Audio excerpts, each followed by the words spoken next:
Estamos cada vez mais próximos de Vingadores Doomsday e também de Guerras Secretas, o final da saga do multiverso, minha gente. E é lógico que aqui o Marvel para Iniciantes é o seu quadro que você entende tudo e nós estamos te preparando para o final dessa saga. Então sejam bem-vindos, nerds, bem-vindos ao Cofre Nerd. Eu sou Giovanni Zola, estou aqui para mais um bloco do Marvel para Iniciantes, pessoal. Esse quadro em que eu explico todo o universo cinematográfico Marvel em sua ordem cronológica, todas as séries, produções, filmes, animações especiais, tudo aqui para vocês, beleza? Então, vamos lá, vamos começar com esse novo bloco, mas antes eu peço que você se inscreva no canal, ative o sininho e deixe o like nesse vídeo, porque esse é um trabalho muito árduo que a gente faz para vocês e somente para vocês, beleza? Então ajuda a gente aí fazendo todo esse jabá que a gente sempre pede pra vocês, beleza? Então vamos lá, vamos começar o nosso bloco do Marvel para Iniciantes. Muito bem, pessoal, o nosso novo bloco ele se chama As Realidades se Colidem e nós vamos analisar, após ter assistido, essas produções. A série Invasão Secreta, depois o segundo filme da Capitã Marvel, As Marvels, logo depois a gente faz um pouquinho, uma dobradinha ali de Guardiões da Galáxia com o especial de Natal dos Guardiões da Galáxia e depois o volume 3, o último filme ali da trilogia dos Guardiões. Logo em seguida a gente vai para mais um especial, que é o especial de Halloween da Marvel, o Werewolf by Night, Lobisomem pela Noite, que vai apresentar um novo personagem pra gente. Em seguida, nós vamos mais uma vez para o Sobrenatural com a série da Agatha Harkness, Agatha Desde Sempre, e encerramos o bloco com o terceiro filme de Deadpool e Wolverine. Lembra que eu falei pra vocês que ele não se encaixaria lá no universo dos X-Men ali, quer dizer, no bloco do universo dos X-Men, porque aqui nós vamos nos preparar aí para o finalzinho ali. É as realidades que se colidem. A gente abre o bloco com o multiverso e depois fecha o bloco com o multiverso também. Mas calma que a gente já vai falar sobre. Então, ó, pessoal, antes de toda a grande batalha, antes de todo o grande final, que é o Vingadores Doomsday que a gente tá caminhando para o confronto final com o Doutor Destino, né? Existe um momento em que se percebe que o mundo já não é mais o mesmo. Para o universo 616, esse ponto de decisão se aproxima.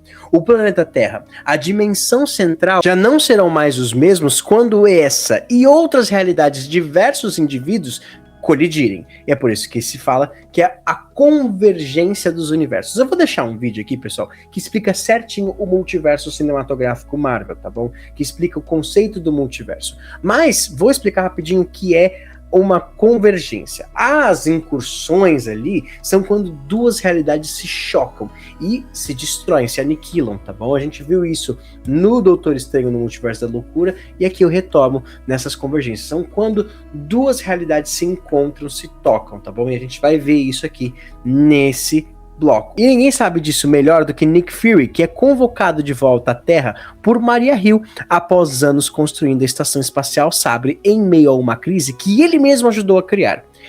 Então entramos aqui na série Invasão Secreta.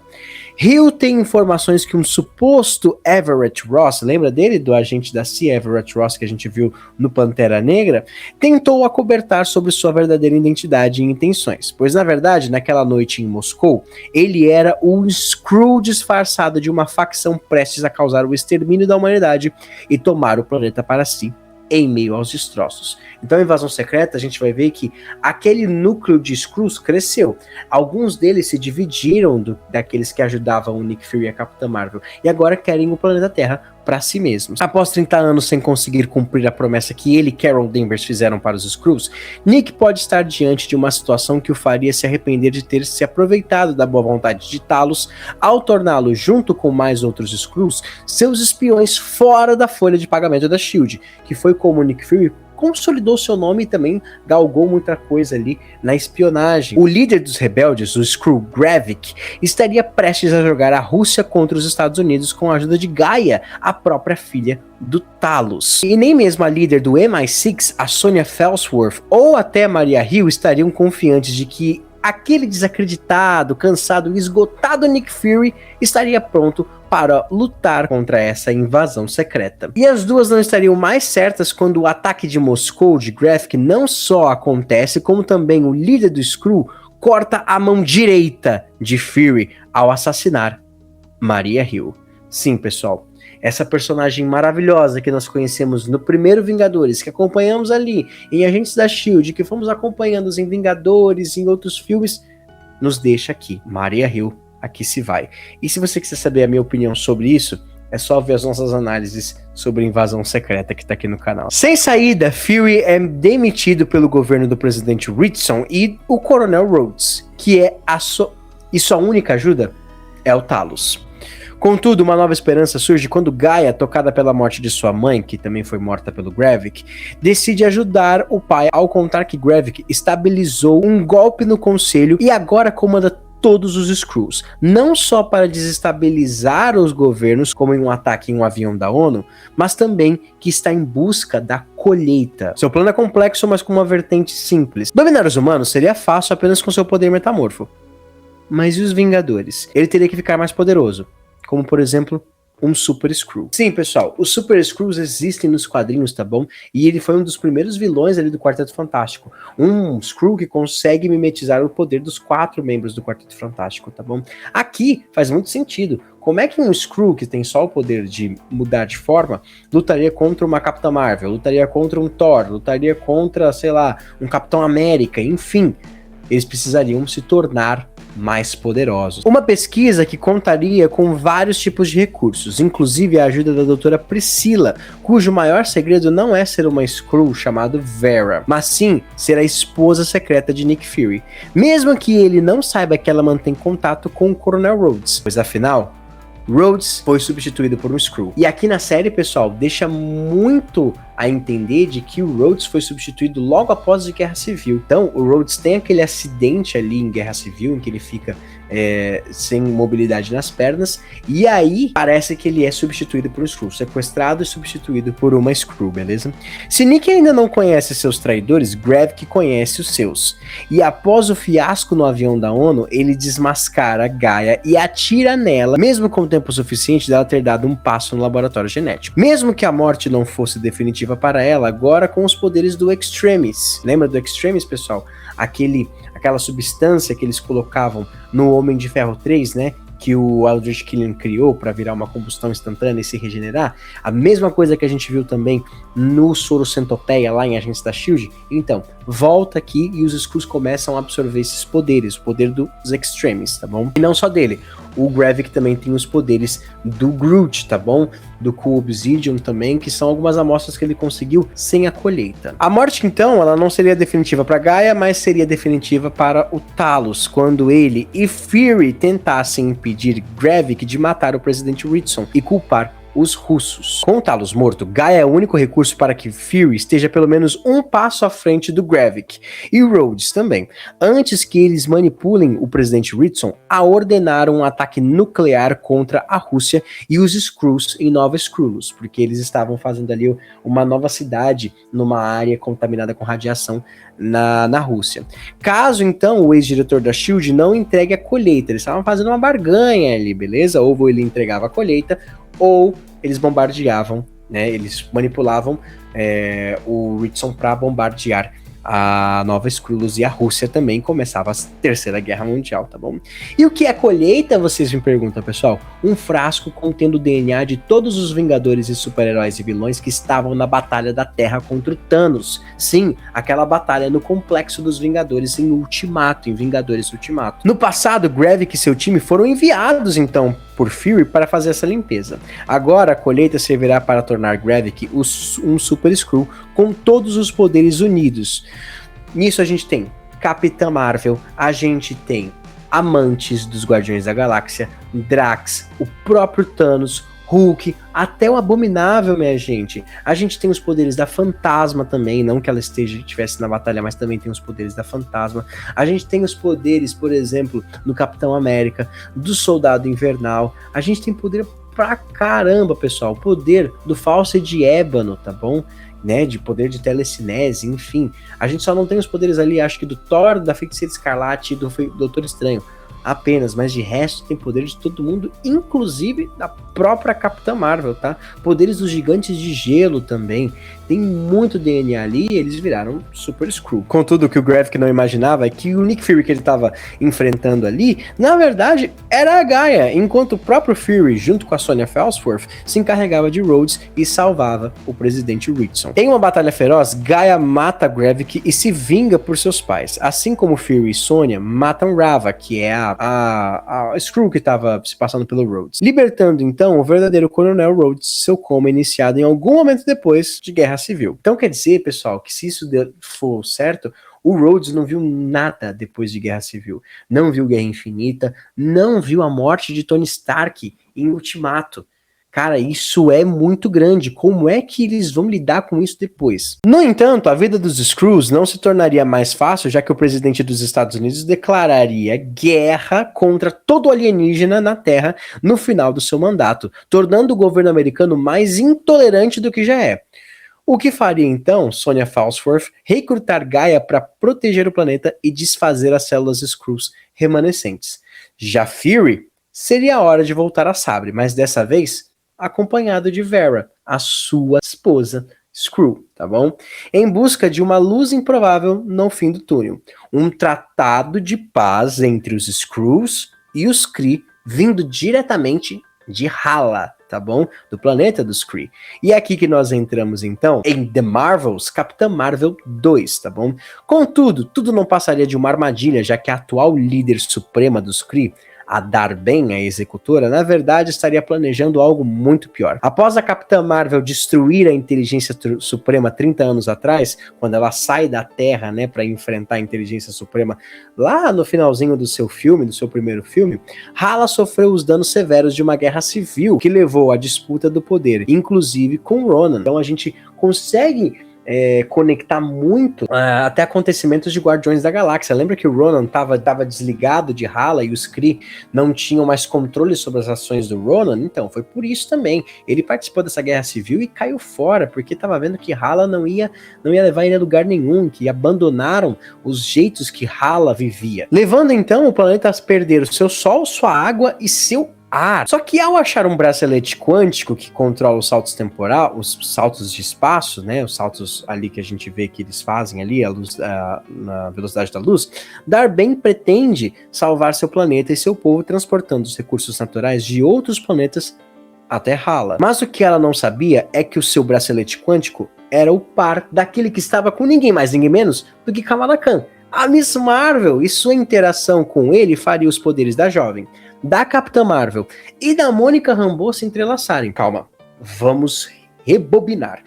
Lembra da cena pós-crédito de Miss Marvel? Ela troca de lugar com a Capitã Marvel no seu quarto quando o bracelete dela começa a brilhar, beleza? Só que esse brilho acontece ao mesmo tempo que a Capitã Marvel, investigando ali o que a Dar-Benn estava fazendo, interage com um ponto de salto ali quebrado que foi resultado do próprio poder do bracelete da Dar-Benn, tá bom? E ao mesmo tempo, a Mônica Rambeau, que agora já está com seus poderes ali de intangibilidade, de transformar o seu corpo em luz, né, que ela adquiriu lá em WandaVision, lembrando que na cena pós-crédito de WandaVision, a Mônica Rambeau é chamada pelo Nick Fury pra ficar na Sabre, tá bom? Mas Skrull vai lá poder chamá-la pra poder trabalhar pro Nick Fury. E ela ganhou os poderes passando pelo Rex da Wanda, né, por muitas vezes. Quando a Mônica Rambeau também toca em um ponto de salto ali, um estrago deixado pelos braceletes da Dar-Benn, as três se entrelaçam, tá? Então elas começam aí, toda vez que elas usam seus poderes ao mesmo tempo, elas trocam de lugar. A regra era clara, se as três então usassem seus poderes ao mesmo tempo, trocariam de lugar. E juntas, auxiliadas por Fury na Sabre, tentam impedir que Dar-Benn massacre os Skrulls no planeta Ternax. Mesmo com seus esforços, os Skrulls perdem a colônia quando sua atmosfera é sugada para Hala, e o único refúgio se torna Nova Asgard graças a Valkyria. A Valkyria aparece para poder dar refúgio para os Skrulls, e tem ali, dá a entender que a Valkyria e a Capitã Marvel se ajudam bastante. E até tem uma amizade muito grande, tá? Tem gente até que tá shippando as duas, né? Virando sua ira, então, pro planeta Aladna, um planeta coberto por água e onde todos falam cantando, A Carol precisa unir forças com a Kamala e a Mônica, tentando superar as mágoas das famílias após a morte da Maria, né, para salvar o povo do príncipe Ian e seu também, já que a Carol é casada com esse príncipe Ian e é a princesa de Aladna. Isso tem nos quadrinhos também, tá, pessoal? Aladna é um planeta em que todo mundo fala cantando nos quadrinhos, bem colorido, etc. E a Carol Danvers é a princesa desse lugar. Então, ela, nos Capitã Marvel, é praticamente uma princesa da Disney, maravilhosa, né? Dar-Benn, então, consegue surrupiar a água de Aladna e pretende roubar o sol da Terra, completando sua vingança contra Carol. Ela estava mirando planetas em que significavam alguma coisa para Carol Danvers, tá bom? Todavia, em um combate final, a ganância da Kree gera sua destruição ao unir os dois braceletes e ser obliterada por tanta energia que abriria um buraco para outra dimensão. Exatamente. Em um último sacrifício, Monica Rambeau, agora com seus plenos poderes de luz adquiridos na anomalia de Westview, fecha o rasgo na realidade e contudo fica presa do outro lado, em outra realidade. Tentando honrar então o legado da sua sobrinha, Carol usa seus poderes para reativar o Sol de Hala, dando aos Kree mais uma esperança. Enquanto na Terra, a família da Kamala Khan, né, os pais e o irmão, ajudam a Carol a se mudar para Louisiana com Goose, a gatinha, né, que é uma Flerken, enquanto esperam Mônica retornar de alguma forma. O que inspira a Miss Marvel a formar a sua própria equipe, pessoal, indo até Nova York para recrutar ninguém mais, ninguém menos do que Kate Bishop. Sim, Kamala Khan está dando início, junto com Kate Bishop, aos Jovens Vingadores, tá bom? E a gente vai ver essa equipe formada antes de Doomsday. Precisamos ver a Kate Bishop de novo, Kamala Khan juntas, precisamos ver muitos outros personagens que a gente vai falar agora nesse bloco também, o Eli Bradley também, pô, precisamos ver os gêmeos da Wanda. Em outro universo que conhecemos bem, na Terra 10.005, a Monica Rambeau acorda embaixo da Mansão Xavier, onde Fera e a Binária a examinam. A Binária sendo uma variante com poderes da sua mãe, a Maria Rambeau, que também está usando os braceletes quânticos, pessoal. Olha só, a Monica Rambeau vai parar no universo dos X-Men que a gente viu no bloco anterior. Então a Terra 616 e a Terra 10.005 se colidem. E aqui nós temos então o Fera, totalmente adaptado, novo ali, mas o nosso Fera que a gente conhece, o Kelsey Grammer ali interpretando. E é aqui que a gente começa a caminhar para Vingadores Doomsday, já que os Vingadores e os X-Men estarão juntos nesse filme. O espaço não seria apenas um lugar de separação, afinal, quando o Natal Terráqueo chega, a Mantis e o Drax deixam lugar nenhum, que agora foi comprado pelos Guardiões da Galáxia, tá bom? Comprado do colecionador e agora vive, é a base dos Guardiões, tá? Eles tentam trazer o Kevin Bacon para alegrar o Natal do Peter Quill, que tá meio cabisbaixo porque a Gamora morreu. E sim, a Gamora tá viva, mas ela é uma variante. Aquela Gamora que a gente viu no final de Ultimato, né? É uma variante que vem junto com o Thanos no final, naquele Thanos de 2014, beleza? Então ela não tem memória nenhuma do Peter Quill, é antes dela conhecer o Peter Quill. E aqui nós falamos então do especial de Natal dos Guardiões e também vou falar junto o volume 3, tá bom? Em meio à confusão, o Senhor das Estrelas, porém, tem o melhor presente esperado, não apenas um show do Kevin Bacon, mas ao saber que Mantis é, na verdade, sua meia-irmã. Ela é filha do Ego. E a família dos Guardiões precisaria estar mais unida do que nunca quando o todo-poderoso Adam Warlock, amando da Ayesha, a soberana, tentasse atacá-los para sequestrar Rocket, mas na verdade acaba o deixando entre a vida e a morte. Se você não lembra quem é Adam Warlock, pessoal, na cena pós-crédito, uma cena pós-créditos de Guardiões da Galáxia Volume 2, a soberana Ayesha, ela puta com os Guardiões, resolve então fazer um ser perfeito, um ser super poderoso dentro de um casulo. Esse ser é o Adam Warlock. Nos quadrinhos, Adam Warlock tem na testa a Joia da Mente. Aqui não temos, que a Joia da Mente não existe. A Joia da Mente, desculpa. A Joia da Alma, tá bom? Aqui não temos porque a Joia da Alma não existe mais, como nenhuma Joia do Infinito existe, beleza? Só que o Adam ainda é muito poderoso e está trabalhando para um vilão ali que não é só a Ayesha, tá bom? Com o dispositivo gatilho impedindo sua recuperação, os Guardiões precisam rastrear a origem de Rocket Raccoon desde sua criação para conseguir uma senha que anularia esse empecilho. Então, deixando lugar nenhum a cargo do Kraglin e da cachorrinha telecinética a Cosmo, a mesma enviada pelos soviéticos que ganhou poderes devido aos raios cósmicos, os Guardiões seguem então até a empresa Orgo Corp. Tá?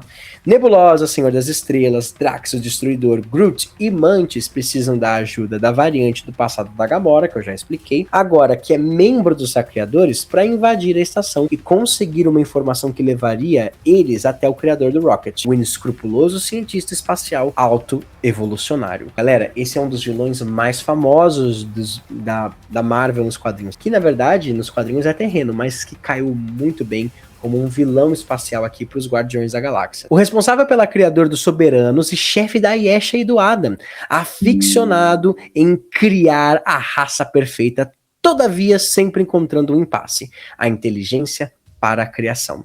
Seu único sucesso foi, do autoevolucionário, foi a espécime 89P13, ou autonomeado Rocket. A história de tortura genética e cirúrgica do Guardião é revelada nas masmorras do autoevolucionário, quando o trauma de perder seus amigos, Layla, Dentes e Chão, o leva à vida que conhecemos. Rocket perdeu seus grandes amigos, ele foi torturado, ele foi, sabe, foi pior, a própria Nebulosa fala, foi pior do que o Thanos fez com ela. Ele foi remodelado completamente. Uma criaturinha, um guaxininzinho, bebezinho, sujeito a esse tipo de coisa. Esse é o autoevolucionário. Os Guardiões de Gamora precisam encontrar o autoevolucionário na Contra-Terra, um planeta que ele faz inspirado na Terra, em meio ao seu povo de animais antropomorfizados. Porém, levar Rocket ao cientista lunático seria o que ele precisaria para integrar a genialidade de Rocket em sua mais nova criação, as Crianças Estelares. Em meio à batalha contra as forças do autoevolucionário, Quill e Groot salvam Rocket enquanto Nebulosa, Mantis e Drax entendem seus verdadeiros propósitos. E Gamora, sem mesmo ter vivido aquela história, conhece sua importância em tudo, principalmente por Quill. Unidos, os Guardiões salvam as cobaias indefesas do autoevolucionário e derrotam o tirano. Mas esse lampejo individual faz com que o grupo finalmente siga caminhos diferentes. O Peter vai retornar para a Terra para ficar com seu avô e se reconectar com a sua família, e também com ele mesmo. A Mantis aproveita a jornada sozinha para descobrir quem ela é, sem a influência do ego, sem a influência dos Guardiões e qualquer outro. O Drax e a Nebulosa assumem a liderança de Lugar Nenhum e o cuidado das Crianças Estelares. Lógico, Nebulosa sendo a líder de Lugar Nenhum e Drax servindo como um grande pai para essas crianças e fechando seu arco após ele, depois que a gente conhece ele, né, que ele perdeu a esposa e a filha. Enquanto Gamora segue a nova vida e a nova história que lhe foi incumbida como saqueadora. E quanto a Rocket e Groot, agora que podemos entender a jovem árvore, né, nesse momento o James Gunn faz uma brincadeira tremenda com a gente. Passamos tanto tempo com o Groot que agora nós conseguimos entender. Ele não fala só, eu sou Groot. Agora nós sabemos, conseguimos traduzir, conseguimos ouvir e entender direitinho o que ele quer dizer pra gente, tá bom? E eles então liderariam os novos Guardiões da Galáxia, formado pelo Kraglin, um reformado Adam Warlock após salvar o Quill, e a Phyla-Vell, a principal garotinha estelar poderosa, prometendo não ser a última aventura do grupo de desajustados mais queridos da galáxia. Ah, e também tem a Cosmo também vai ser parte desses Guardiões. O universo então deixaria de maravilhar com seus fenômenos para dar espaço para os mistérios da magia e do sobrenatural, quando na Terra, a morte do grande líder de caçadores de monstros do submundo místico, o Ulysses Bloodstone, iria reunir os maiores caçadores do mundo em um ritual que iria decidir quem ficaria com seu artefato mais poderoso, a Pedra de Sangue. Sim, agora entramos no especial do Lobisomem pela Noite. Entre os muitos presentes na mansão Bloodstone e seu labirinto de terror estariam a filha desgarrada e rebelde do falecido, a Elsa Bloodstone, e o misterioso Jack Russell. Sob o comando então da viúva Verussa, um monstro iria ser solto com a pedra no labirinto e o primeiro caçador que o matasse ganharia a pedra. Em meio à carnificina, Elsa e Jack se unem de forma inusitada para que Elsa angarie a pedra e Jack pudesse ajudar seu amigo, o monstro que estava sendo perseguido, o Homem-Coisa. Olha só, nesse especial, pessoal, nós já introduzimos 3 personagens muito importantes. O Lobisomem, que é muito conectado com o Cavaleiro da Lua, já que o Cavaleiro da Lua surgiu como um vilão nas histórias do Lobisomem, a gente já conheceu o Cavaleiro da Lua. O Homem-Coisa, que é uma criatura ali mística, principalmente conectada ao Nexus do multiverso, tá bom? E também a Elsa Bloodstone, que é uma caçadora de monstros. Assim feito, apenas um problema aconteceria. Jack também é um monstro. Seria capturado com Elsa e Verussa, a madrasta da Elsa, né, o forçaria a se transformar. Assim surge o lobisomem na noite, destroçando todos os seus inimigos e, por sorte ou destino, deixando Elsa como a única remanescente e controlando o legado do pai e a Pedra de Sangue. Pedra de Sangue essa, pessoal, que serve para controlar e aniquilar todos os monstros, tá bom? Um artefato bem poderoso. Todavia, o oculto não se limitaria apenas aos Bloodstone, o Homem-Coisa ou ao lobisomem,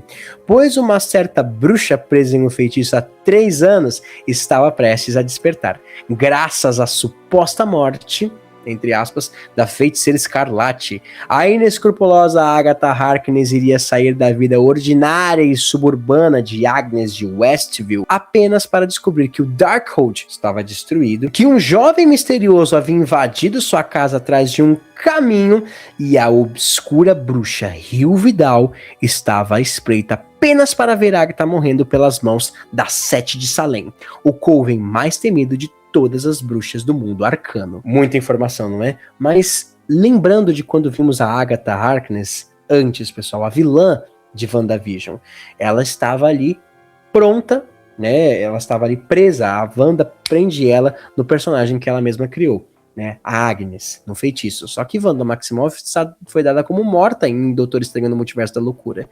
E agora a Agatha consegue se libertar, né? Com um empurrãozinho ali da misteriosa Hilvidal. Sem magia nenhuma, graças a Wanda Maximoff, né, que sugou toda a sua magia lá no final de WandaVision, Agatha precisa reunir um coven só seu para acessar o Caminho das Bruxas, uma trilha mística em outro plano que poderia conceder seu único desejo. Uma busca que seria acesa em sua mente por um estranho misterioso, o jovem, coberto por um feitiço de sigilo. Olha só, interessante, pessoal. Esse jovem tem um feitiço que quando ele fala seu nome para outras pessoas, principalmente para bruxas, aparece um sigilo. Não se dá para ouvir, não se sabe a identidade desse garoto. Agatha e o jovem então recrutam as bruxas Jennifer Cale, a especialista em poções, a vidente Lilia Calderu e a bruxa ex-policial Alice Wu. Todas personagens vindas dos quadrinhos, pessoal. E eu tenho um vídeo aqui que explica certinho o que elas são. Mas enfim, Lilia Calderu tem relação ali com o Dormammu. A Jennifer Cale é uma das sacerdotisas de uma entidade antiga de Atlântida, falecida Atlântida, e Alice Wu, ela é filha de um detetive com uma bruxa, tá bom? Inclusive, ó, ela é uma das protagonistas aqui, junto com a Feiticeira Escarlate, nessa HQ do Caminho das Bruxas. Só que tudo isso, pessoal, seria um pouco problemático, já que seu coven estava meio incompleto, já que a última membro seria apenas a Senhora Hart, aquela senhorinha do primeiro episódio de WandaVision. Cantando a balada para abrir o portal até o caminho com a Sete de Salem na sua cola, Agatha apenas vê uma saída quando a porta não aparece: sugar os poderes das suas irmãs. Porém, subitamente, essa porta então aparece, e então o coven junto do jovem para passar por provações e testes. Uma provação no Caminho das Bruxas para cada bruxa, que irão reviver seus traumas de serem separadas de sua magia, de sua mãe e até mesmo na confusão de seus poderes, enquanto o mistério por trás da morte de Nicholas Scratch, o filho de Agatha, fica cada vez mais tênue. É na provação de Jennifer que os medos são revelados e a primeira morte acontece, a Senhora Hart, que nem deveria estar no Caminho das Bruxas. Mas nem toda aprovação seria uma completa tragédia, quando na provação do fogo, Alice expurga a maldição de sua família, que ela tinha, tá bom, há muito tempo, e que provocou a morte da sua mãe, do seu avô, da sua avó, e entende o sacrifício então da sua mãe, da Lorna Wu, tá bom?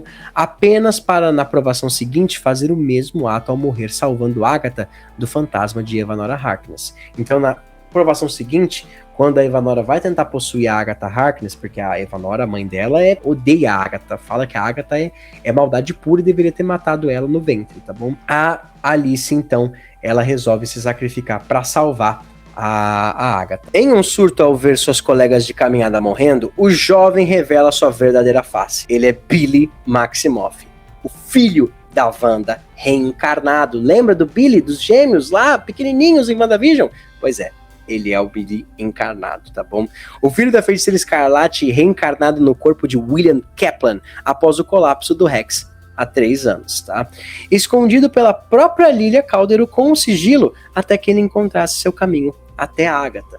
Então, pessoal, no bar mitzvah do William Kaplan, ele se consulta com a Lilia Calderu e ela coloca, vendo o futuro do garoto, ela coloca um sigilo nele. Porém, nessa noite, o William Kaplan durante o Rex sendo ali diminuindo e sendo extinguido pela Wanda, o William sofre um acidente de carro e morre. E aí a alma do Billy entra no corpo do William. E aí viram uma pessoa só. E juntos, então, Billy, Agatha e Jennifer e Lilia fogem da Sete de Salem, deixando Alice morta com uma companhia inusitada. A aprovação do ar seria o trabalho final de Lilia Calderon, ao entender seus poderes para proteger seu Coven da morte iminente, principalmente quando a morte encarnada está tão próxima. Assim, Lilia se sacrifica para matar a Sete de Salem com um último aviso. Rio Vidal é a morte. Rio Vidal, aquela que tinha sido chamada, né, tinha sido invocada para substituir a Senhora Hart no Coven. Rio Vidal, que é a ex-namorada de Agatha Harkness. Rio Vidal é a morte. A morte mesmo. Na última aprovação, a da Terra, Jennifer, Agatha e Billy precisam enfrentar seus últimos desafios para sair do caminho das bruxas. Quando Jennifer descobre que foi Agatha a responsável por bloquear sua magia há séculos e então desfaz o feitiço. Assim como Billy consegue, com a ajuda da sua ex-babá, conduzir a alma de Tommy, do seu irmão, para um corpo como ele mesmo fez. Por último, Agatha então passa na aprovação apenas para sair do caminho e enfrentar a morte uma última vez. Quando Billy, agora como Icano, surge para fornecer a magia que a Agatha precisa, a bruxa tem seu último ato de bondade e se sacrifica para salvar o garoto tão parecido com seu filho. Já que a Rio Vidal, a morte, queria, na verdade, apenas o Billy, porque o que ele fez não é natural. Ele enganou a morte, então ela queria a sua alma. Deixando então a morte para trás, Billy enfrenta uma verdade avassaladora. Ele criou o caminho das bruxas. O caminho de fato jamais existira por ser uma invenção de Agatha para atrair outras bruxas após a morte de seu amado Nick. Olha só, Agatha amava muito seu filho, tá bom? Amava demais seu filho, era a coisa que ela mais amava. Tanto que foi nascida da própria magia, tá bom? Muitos falam que a Rio Vidal é o pai do Nicholas Scratch. O Nicholas, então, ele ajudava a Agatha a atrair bruxas para que ela conseguisse sugar seus poderes. Aí quando o Nicholas morreu, né, porque o Nicholas não era para ter nascido morto, e aí a Rio Vidal só dá mais tempo, fala assim, eu consigo te dar tempo só com ele, mais uma hora eu vou vir buscá-lo. E no caso aconteceu, né? E aí a Agatha, no meio da dor, teve que achar outro jeito de atrair as bruxas, e aí então criou a balada das bruxas, Down, Down, Down the Road, Down the Witch's Road. O caminho vai se revelar. E quem revela isso, então, é a fantasma de Agatha Harkness, que agora passaria a guiar e acompanhar o Icano na sua nova busca. Encontrar Tommy. Então essa foi, pessoal, a série da Agatha desde sempre, tá bom? E agora a gente vai para um outro universo. A gente vai dar uma caminhada para outro universo, voltando para o universo 10.005, tá bom? 5 anos então se passam, enquanto o mercenário Tagarela deixa seus dias de Deadpool para trás e começa então a trabalhar com Peter para recuperar a amada Vanessa. Mas em seu aniversário, como todos os seus amigos, a TVA surge, a mando do analista Paradoxo para recrutar o Wade antes que seu universo pereça. Exato, pessoal. Olha só, Deadpool é importante para o futuro, a TVA sabe disso. Então, antes que o universo 10.005 morra por algum motivo, a TVA vai mexer. Vai trazer o Deadpool para o mundo, né, para Marvel. E por que então que o universo 10.005 iria perecer? Pois o seu âncora, um ser cuja importância da existência manteria o conjunto do espaço-tempo intacto, se sacrificou e morreu. Tô falando do Logan. Wolverine morreu em Logan. Lembra no final do bloco anterior? Pois é, ele era um ser âncora, o ser mais importante, cuja vida mantinha um universo firme, tá bom? Isso é um novo conceito do multiverso que eles colocaram aqui em Deadpool e Wolverine, tá bom? E aí o universo 10.005 iria deixar de existir. E com o Paradoxo disposto então a sacrificar todos que o Wade ama apenas para uma maior eficiência, Deadpool sai em busca de um novo Wolverine para substituir o original, até que encontra o pior de todos. No filme, ele acha muita variante do Wolverine, pessoal. Uma variante que estava lutando com o Hulk, tá bom? Do John Byrne. Uma variante que é o Caolho, que é a fase do Wolverine que ele tá em Madripoor, entendeu? Uma variante que é a variante dos X-Men Apocalipse enfim, dele amarrado em um monte amarrado numa cruz com um monte de caveira em volta, tá bom? É lógico, até a variante Wolverine Henry Cavill, tá bom? Então esse Wolverine o novo, ele seria aquele que deixou os seus X-Men morrerem nas mãos dos humanos e se tornou sanguinário por isso. Juntos, esse Wolverine e o Deadpool são podados por Paradoxo e vão pro vazio, o mesmo vazio que a gente conhece de Loki, pessoal, e encontram uma disputa por poder.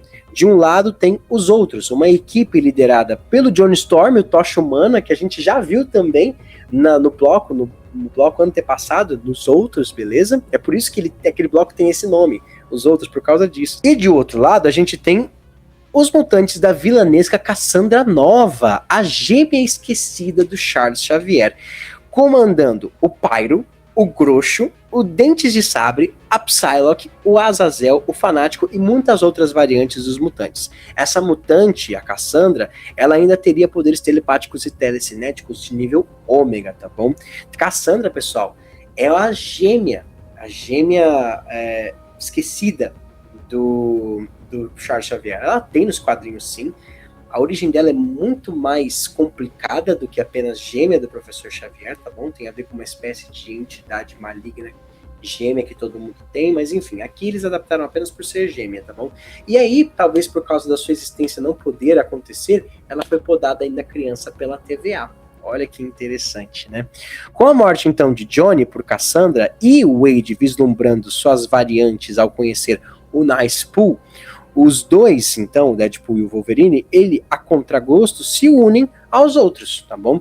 E esses outros é uma equipe formada pela Elektra, que a gente já viu também no bloco dos outros, pelo Blade, que a gente também já viu no bloco dos outros, pela X-23, a Laura, a pequena filha do Wolverine que a gente conheceu em Logan, e também por uma versão do Gambit, lembra daquele mutante que apareceu no X-Men Origins Wolverine, né? Então, aqui a gente vê uma variante interpretada pelo Channing Tatum, tá bom?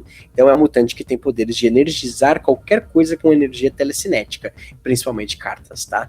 E olha que interessante, pessoal, por que ele tá aqui no meio desse balaio, que é uma espécie de homenagem da Fox, né, àqueles filmes que foram do ano 2000, que foram pioneiros em super-heróis, só que foram esquecidos, né? É por isso que estão no vazio. Porque o Gambit, o Channing Tatum, ele tinha assinado com a Fox para fazer um filme do Gambit, mas a Fox, sim, ficava enrolando ele, e isso nunca aconteceu. Aí foi engavetado quando a Fox foi vendida pela Disney, mas agora ele tá tendo a oportunidade aí de interpretar o Gambit aí como ele sempre quis. Então eles vão ter que se unir para sair do vazio usando os poderes da Cassandra, tá bom? Inclusive a Cassandra tem um anel do Doutor Estranho ali que tem nele uma joia do tempo, uma joia da realidade que faz com que abra portais para outra dimensão, tá bom? Ao chegarem então na Terra 10.005 para impedir Paradoxo de destruí-la com um rasgador temporal, um dispositivo que iria destruir o tecido da realidade, Deadpool e Wolverine não contavam que Cassandra os seguiria para usar o mesmo dispositivo, mas não para destruir só essa Terra, mas o multiverso inteiro e apenas deixar o vazio intacto, porque é o que ela ama, né? O vazio. Então, após uma luta contra a tropa Deadpool, que tem a Lady Deadpool, tem o Kid Deadpool, a criança Deadpool, tem muita variante do Deadpool zoada, entendeu? Como o Ryan Reynolds iria querer fazer, né? Os dois, então, Wolverine e Deadpool, se unem para obliterar Cassandra Nova e fazem Paradoxo ser preso pela TVA e pela agora diretora a B15. Lembra da B15 em Loki? Então, agora ela é diretora da TVA após a saída da juíza Renslayer, né? Bom, então com Logan em um novo mundo e Wade agora de volta às graças do seu mundo, o mistério ainda restaria. Por que o Thor estava chorando? E também para qual grande batalha o Deadpool estava destinado a ajudar os Vingadores nos planos da TVA? Bom, essa resposta, pessoal, só iria começar a ser respondida nos próximos blocos, tá? Enquanto a maior batalha que o multiverso já viu estaria cada vez mais próxima. Então, o próximo e último bloco para a gente ficar aqui, ó, pau a pau com os lançamentos da Marvel, pessoal, é o Nova Ordem Mundial. Nós iremos assistir o filme do Capitão América, A Brave New World, Um Admirável Mundo Novo, a série da Echo, a minissérie da Echo, a primeira temporada de Demolidor Renascido, a série da Coração de Ferro, o filme dos Thunderbolts e para fechar o filme do Quarteto Fantástico, Primeiros Passos, beleza? Pessoal, muito obrigado por mais um vídeo, mais um Marvel para iniciantes. Estamos juntos caminhando para a chegada de Vingadores Doomsday. Em dezembro estaremos juntos. Muito obrigado por terem visto até aqui e até a próxima, nerds. Fui!